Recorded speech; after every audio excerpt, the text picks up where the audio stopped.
Hey, what's going on, everybody?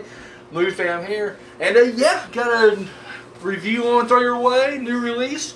It was on Netflix, so if you sound interesting, check it out. Movie called Holidays. Anthology horror film where each story is based on a certain holiday. It has its own little theme or whatever. There's 8 in all. I'm not gonna lie, here's the thing about anthology movies, especially recently, is, and I'm talking about, VHS and, the ABCs of horror and everything. The bad thing is with those movies, I liked them overall. But you got certain segments that are really good, and you got certain things that are really shit. Now, in Holidays, there's 8 segments. There's not a bad segment per se, but there's nothing really great either. Like, it's hard for me to really be like, this is awesome, when really there's a couple of good segments and then 6 just kind of like segments, in my opinion. Let's kick it off. The first one is Valentine's Day. And for one, I love the cover. Like, I'm not sure what the actual DVD cover looks like. I just know on Netflix it shows Holidays. It had like this vintage 80s look to it. I really love the look of it. But then it's kind of cool is it's almost like after you show each segment, almost like ABC to Death when it would tell you at the end, like, what the letter was and what it stood for and everything, and who wrote and directed and all that shit. It does the same thing here, except it shows like a holiday card. So you get the card, it opens up, and then it's like, oh, this was Valentine's Day or whatever. The first one's Valentine's Day, and the basic premise here is this young girl is getting picked on by the other girls. I don't know if it's gym class or just swimming class in general. I don't know, but she's swimming. The other kids make fun of her. And she's crushing really hard on her coach or PE teacher, or whatever it is. Now, once again, all these segments are fairly short. And that's another thing about anthology, is when you don't know what they are going into them, you are very intrigued starting off. But if it doesn't get good, then you're like, oh, fuck, this is a wasted segment.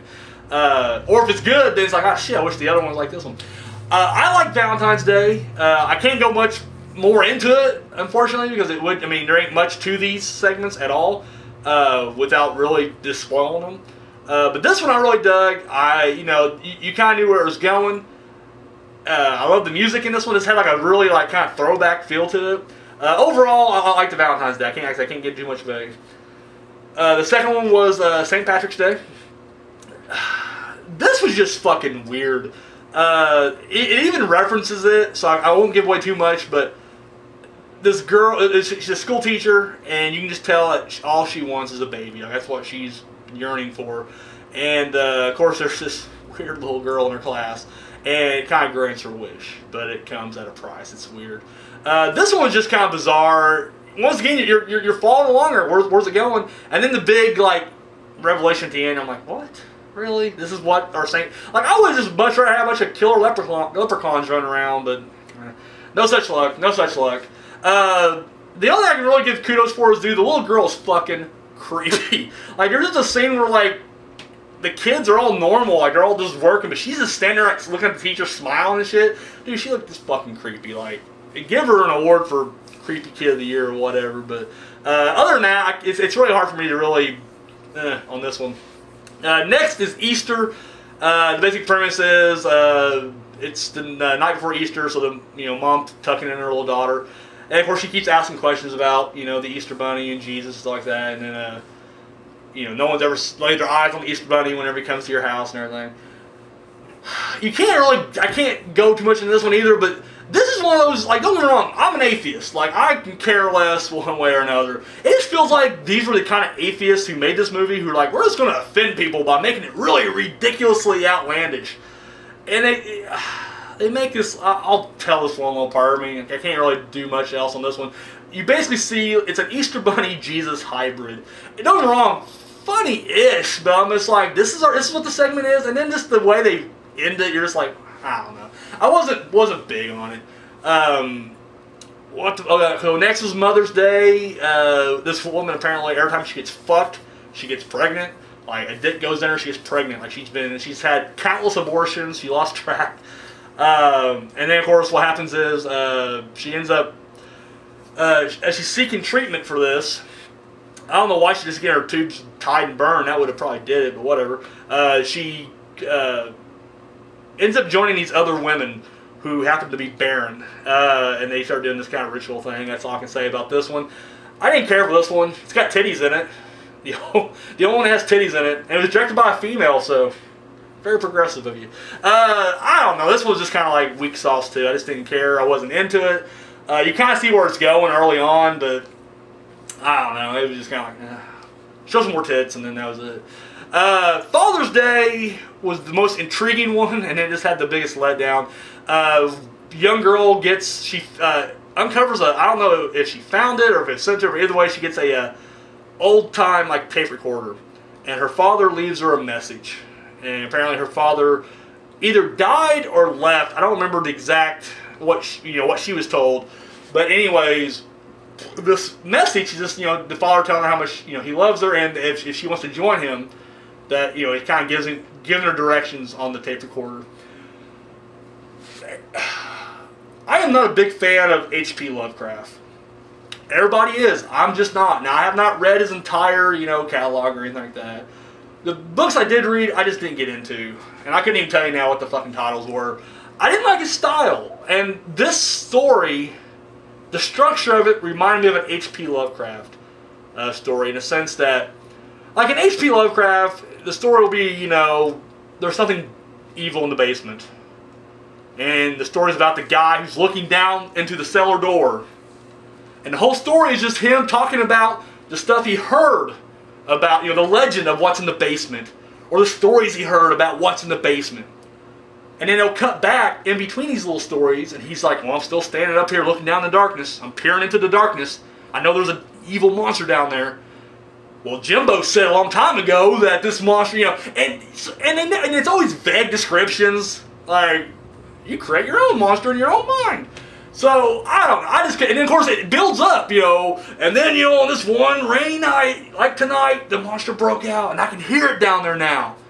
I can vaguely make out the eyes. And then it's like, once you get to the end of the story, and you can see it, I'm reading the book, and it's like, there's like 5 paragraphs left. What? And so literally, it's just like, oh, well, before I knew what happened, I am now face to face with the monster. And the scream was the last thing I heard. And you're like, what? And that's the end of the story. That's what this was like. It was building up. And I was curious, like, where the fuck are we going with this? I was interested. And then the ending was like, that was it. And it was it's a good premise. I would like to see this stretched out and then see more of what happened. It was just like, I don't know. It was literally like somebody jerking you off. And you're like, oh, this is great. Oh, about to bust a nut, and then it stopped. You're like, oh no, I gotta finish myself. It was just really, it was bad. And then we jumped really far ahead. I was kind of disappointed we didn't get no 4th of July one, but whatever. We go straight to Halloween. I would like to even see a Labor Day one. That would have been great, but no, we went straight to Halloween. This was actually directed and written directed by Kevin Smith, and maybe I had my hopes, really up there because he's recently been doing horror. Red State was really good. Tusk was really good. So I was like, here we go. I'm ready. And no, this another. The basic premise here is this sleazy dude. I guess he's a pimp. I don't know what else to call him really. But he has these young teenage girls that he recruits from like Nebraska and shit. Brings them to Hollywood and shit. For, they're going to be a model, or they're going to be a star or whatever. But they're just webcam girls. That's it. He's just constantly mistreating them and just being generally sleazy. And the girls rise up and get revenge on him. Now, that sounds great to me. Like, if that was your pitch, like, hey, Phantom, here's what we're going to do with this one, I'd be like, that sounds awesome.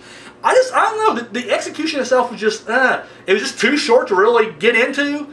It was, I don't know. It was like it was trying to be fun. That's the thing I love about Kevin Smith is his dialogue. And just the conversations in his movies, and this didn't have any of that. Like, I don't know. Wasn't big on it. Like, I would have much rather just seen Jay and Silent Bob, run around on Halloween night. That would have been a better segment to me than what we got. But up next, we got Christmas. Now, this wasn't too bad. Once again, though, just the ending. Like, that's my problem with a lot of these. Like, a lot of these, they're not bad stories. It's just the way they execute them or the way they end is just kind of like, and this has Seth Green in it, which I like Seth Green. I'm a big Seth Green fan. And the premise is he's a father who has to, get his kid like the last virtual boy. I don't know what the name of it is, but it's basically like virtual reality goggles or whatever. And of course, Christmas Eve, last one's taken by this other guy. And so he's trying to like beg this guy, hey, please give me, whatever. And the guy ends up having like a heart attack. And of course his pills are right there and he can go and help him. And then of course he sees the virtual boy and he's just like, eh. And he creates a virtual boy and he's like, I'm sorry, runs home. And of course, kids are happy and everything. And the wife is just kind of a cunt the entire time, The character, because I found out later, it's actually his real life wife.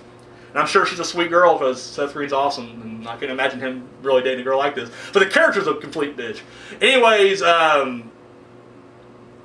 so he tries it on. And it's kind of cool because it hacks into your mind, sort of. Like, whatever you kind of fantasize or think about is what you see. And of course, his is just some, kinky sex shit. But what happens is he starts seeing visions of that night that he left that guy die. And it kind of reminded me like the old, Tales from the Crypt or like old EC Comics kind of, where, this guy, made one mistake, but it's going to haunt him. And that to me was like, hell yeah, let's do it. And then just the way it ends, and I can't really get into it, but you're just kind of like, really? This is the end of it? Eh. And then finally, the last one, which I actually really enjoyed, front to back. I'm not going to lie, very obvious what's going on from the very beginning. Like, I knew from the very beginning where they was going with this. But basically, it starts off with, it's New Year's Eve. It starts off with this dude who, apparently he's a psychopath, and he's like with this one girl, and he ends up tying her up, and he shoots her in the fucking face. That's how he starts the thing off. And of course, he decides he's going to find another girl. And so we cut to, and it's a girl from the Green Inferno. I don't know, Izo Lorenza? I don't know what her fucking name is. I think she's hooked up with Eli Roth, but that chick, the main girl from the Green Inferno, she's all dumpy and just kind of like, she's sad. It's New Year's Eve, and she ain't gonna have anybody to kiss, at the, stroke of midnight. And so she's on this dating website, and she's like, well, I'll try this guy. And of course, it's that serial killer. And so that's just set up. Once again, you see exactly where we're going from the very beginning. Like, right, you're like, yep, that's what they're doing. And it was. But it was enjoyable. Like, I enjoyed that. It's probably my favorite segment. That and Valentine's Day are probably my two favorite segments. The bookends. The fucking first and the last are my favorites, and the rest of it just kind of like, ugh. But yeah, I enjoyed it. I thought it was kind of, it's good stuff. With that said, I would recommend this just because I think, you guys may have a different opinion. Like I said, I don't know. My expectations were really high on this. I heard really good things online. I was like, oh, and then I watched it, and I'm like, oh. It was a disappointment for me. It really was. But I think other people may enjoy it. You may find segments you like. The ones I didn't care for, you may be like, oh my god, Phantom, this is brilliant. So definitely check it out and form your own opinion. If you have Netflix, what you got to lose. Once again, they're all intriguing stories. It's just, once you get into them, and then you're like, oh, okay, this is what we're doing. How much longer to the next one? I found myself a lot of times just trying to figure out what holiday you're going to do next. I just want we didn't have a 4th of July, and I just want we didn't have a Thanksgiving. Like, I want to see a Thanksgiving one, but I didn't get that either. Or a better Halloween. I thought we wasted Halloween. I thought we wasted a lot of these. Like, there's so many ideas you could have done. With that, and I would also like to see, like, if they did a Holiday 2, or Holidays 2, that'd be awesome. You can catch up on some others, redo some of these. I don't care. Just do them better. That's all I'm saying. So, overall, I'm saying thumbs, like, right here. It's kind of twiddling down here a little bit. It is what it is. Check it out. If you have already seen it, let me know what you thought. And if you watch it in the future, hit me up sometime. Let me know. That's all I got, guys. Until next time.